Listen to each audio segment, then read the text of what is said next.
ರೈತರ ಹಕ್ಕುಗಳನ್ನು ಎತ್ತಿ ಹಿಡಿದ ಸಿದ್ದರಾಮಯ್ಯ.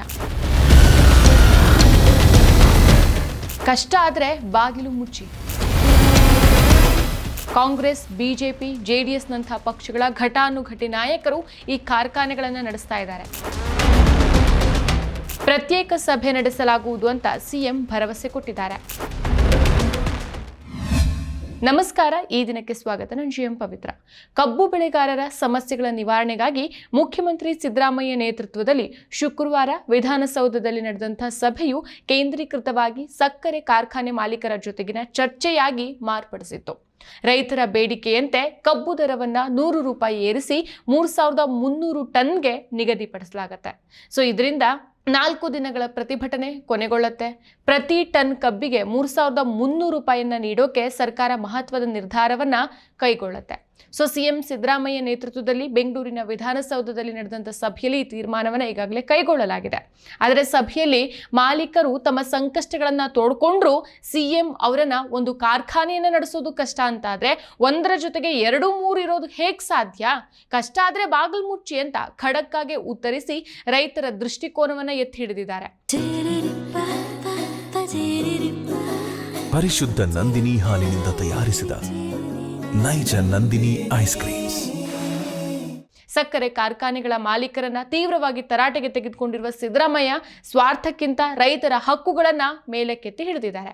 ಕೇಂದ್ರ ಸರ್ಕಾರದ ಬೆಲೆ ನೀತಿಯನ್ನ ಕಟುವಾಗಿ ಟೀಕಿಸಿದ ಸಿಎಂ ರಾಜ್ಯದ ರೈತರ ಆರ್ಥಿಕ ಸುರಕ್ಷತೆಗಾಗಿ ಹೋರಾಟ ಮಾಡೋದಾಗಿ ಘೋಷಣೆ ಮಾಡಿದ್ದಾರೆ. ಇನ್ನು ಸರ್ಕಾರದ ತೀರ್ಮಾನವನ್ನ ಒಪ್ಪದಂತ ಕೆಲವು ಭಾಗದ ರೈತರು ಶನಿವಾರವೂ ಸಹ ತಮ್ಮ ಹೋರಾಟವನ್ನ ಮುಂದುವರಿಸಿದ್ದಾರೆ. ಇನ್ನು ಈ ಸಭೆಯ ಹೈಲೈಟ್ಸ್ ಪಾಯಿಂಟ್ಸ್ ಗಳನ್ನ ನೋಡೋದಾದ್ರೆ, ಕಬ್ಬು ಬೆಳೆಗಾರರಿಗೆ ನೆರವಾಗುವುದು ರಾಜ್ಯ ಹಾಗೂ ಕೇಂದ್ರ ಸರ್ಕಾರದ ಜವಾಬ್ದಾರಿಯಾಗಿದೆ. ರೈತರ ಹಿತದೃಷ್ಟಿಯನ್ನ ಗಮನದಲ್ಲಿಟ್ಟುಕೊಂಡು FRP ನಿಗದಿಪಡಿಸೋದು ಕೇಂದ್ರ ಸರ್ಕಾರದ ಕಾರ್ಯ. ಕೇಂದ್ರ ಸರ್ಕಾರ ದಿನಾಂಕ 6/5/2025ರಲ್ಲಿ FRP ನಿಗದಿಪಡಿಸಿದೆ. ಈ FRPಯಲ್ಲಿ ಸಾಗಾಟ ಮತ್ತು ಕಟಾವು ವೆಚ್ಚ ಸಹ ಸೇರಿದೆ. ಸಕ್ಕರೆಯ MSP ಹೆಚ್ಚಳ ಮಾಡುವಂತೆ ಈ ಹಿಂದೆನೇ ಕೇಂದ್ರ ಸರ್ಕಾರಕ್ಕೆ ನಾವು ಮನವಿಯನ್ನ ಸಲ್ಲಿಸಿದ್ದೇವೆ. ಇದೀಗ ಕೇಂದ್ರ ಸರ್ಕಾರ ಸಮಸ್ಯೆಯನ್ನು ಹುಟ್ಟಾಕಿದೆ ಅಂತ ಮುಖ್ಯಮಂತ್ರಿ ಸಿದ್ದರಾಮಯ್ಯ ಹೇಳಿದ್ರು.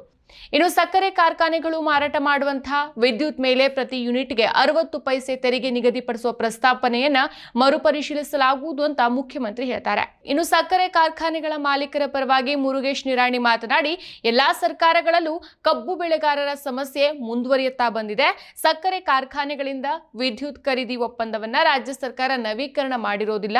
ಮಹಾರಾಷ್ಟ್ರದಲ್ಲಿ ಸಕ್ಕರೆ ಕಾರ್ಖಾನೆಯವರಿಂದ ಖರೀದಿಸುವಂತಹ ವಿದ್ಯುತ್ ಪ್ರತಿ ಯೂನಿಟ್ಗೆ 6 ರೂಪಾಯಿ ಪಾವತಿಸಲಾಗಿದೆ. ಇದೇ ಮಾದರಿಯಲ್ಲಿ ರಾಜ್ಯ ಸರ್ಕಾರ ಒಪ್ಪಂದ ಮಾಡಬೇಕಾಗಿದೆ ಅಂತ ಹೇಳ್ತಾರೆ. ಕಾರ್ಖಾನೆಗಳು ಮಾರಾಟ ಮಾಡುವಂತಹ ವಿದ್ಯುತ್ ಮೇಲೆ ಪ್ರತಿ ಯೂನಿಟ್ಗೆ 60 ಪೈಸೆ ತೆರಿಗೆ ನಿಗದಿಪಡಿಸೋದನ್ನ ಕೈಬಿಡಬೇಕು. ಸಕ್ಕರೆ ಕಾರ್ಖಾನೆಗಳ ನಡುವಿನ ಅಂತರ ಕನಿಷ್ಠ 25 ಕಿಲೋಮೀಟರ್ ಅನ್ನ ನಿಗದಿಪಡಿಸಬೇಕು ಅಂತ ಹೇಳ್ತಾರೆ. ಏವಿಯೇಷನ್ ಇಂಧನಕ್ಕೆ ಎಥೆನಾಲ್ ಮಿಶ್ರಣ ಅನುಮತಿಯನ್ನ ಆದಷ್ಟು ಬೇಗನೆ ನೀಡುವಂತೆ ಪ್ರಧಾನಿಯವರಿಗೆ ಮನವಿ ಮಾಡಬೇಕು.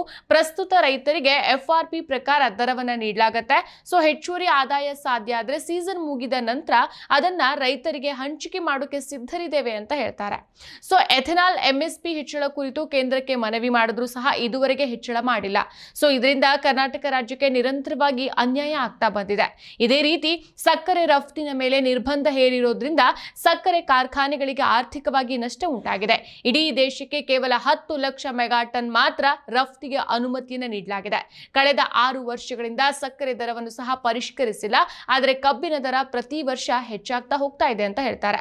ಈ ಎಲ್ಲಾ ಕಾರಣಗಳಿಂದ ಸಕ್ಕರೆ ಕಾರ್ಖಾನೆಗಳಿಗೆ ಈಗ FRP ಪ್ರಕಾರ ರೈತರಿಗೆ ಪಾವತಿ ಮಾಡೋಕೆ ಕಷ್ಟಪಡಬೇಕಾದಂತಹ ಪರಿಸ್ಥಿತಿ ಇದೆ.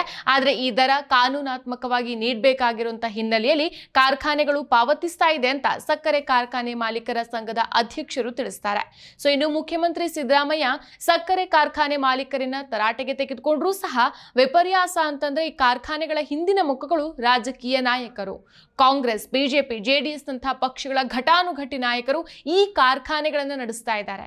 ಬೆಳಗಾವಿ, ವಿಜಯಪುರ, ಬಾಗಲಕೋಟ್ನಂತಹ ಜಿಲ್ಲೆಗಳಲ್ಲಿರುವಂತಹ ಸಕ್ಕರೆ ಕಾರ್ಖಾನೆಗಳಲ್ಲಿ ಸುಮಾರು ಅರ್ಧದಷ್ಟು ರಾಜಕೀಯರದ್ದೇ ಆಗಿದೆ.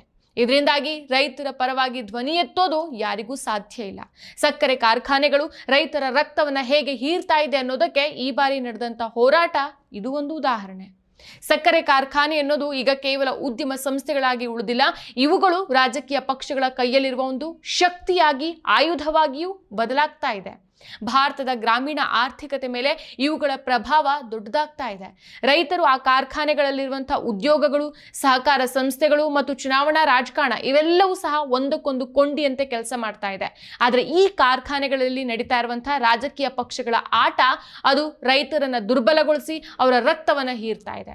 ಮಹಾರಾಷ್ಟ್ರ, ಉತ್ತರ ಪ್ರದೇಶ, ಕರ್ನಾಟಕದಂತಹ ರಾಜ್ಯಗಳಲ್ಲಿ ಇಂಥ ಉದಾಹರಣೆಗಳು ಬೇಕಾದಷ್ಟೇ ಸಿಗುತ್ತೆ. ರಾಜ್ಯದಲ್ಲಿ 81 ಸಕ್ಕರೆ ಕಾರ್ಖಾನೆಗಳಿದೆ. ಅದರಲ್ಲಿ 11 ಸಹಕಾರಿ, 1 ಸರ್ಕಾರಿ, 69 ಖಾಸಗಿ ಸಕ್ಕರೆ ಕಾರ್ಖಾನೆಗಳು. ಇನ್ನು ಸಕ್ಕರೆ ಕೈಗಾರಿಕೆಯು ರಾಜಕೀಯದ ಜೊತೆಗೆ ಘಟಬಂಧನವನ್ನ ಮಾಡಿಕೊಂಡಿದೆ. ಬಹುತೇಕ ಮಾಲೀಕರು ಶಾಸಕರು, ಮಾಜಿ ಸಚಿವರು ಅಥವಾ ಅವರ ಕುಟುಂಬದಲ್ಲೇ ಈ ಸಕ್ಕರೆ ಕಾರ್ಖಾನೆಯ ಮಾಲೀಕರಾಗಿದ್ದಾರೆ. ಹಾಗಾಗಿ ಬಹುತೇಕ ಬಿಜೆಪಿ, ಕಾಂಗ್ರೆಸ್ ನಾಯಕರು ರೈತರ ಪರ ಧ್ವನಿ ಎತ್ತದೇ ಇರೋದಕ್ಕೆ ಇದು ಕೂಡ ಒಂದು ಕಾರಣ.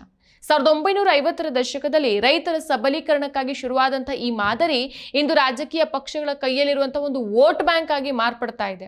ಕರ್ನಾಟಕದಲ್ಲಿ ಬಿಜೆಪಿ, ಜೆಡಿಎಸ್ ಪಕ್ಷಗಳು ಈ ಆಟವನ್ನ ಚೆನ್ನಾಗೇ ಆಡಿದೆ. ಕಾಂಗ್ರೆಸ್ ಇದರ ಹೊರತಾಗಿ ಇಲ್ಲ.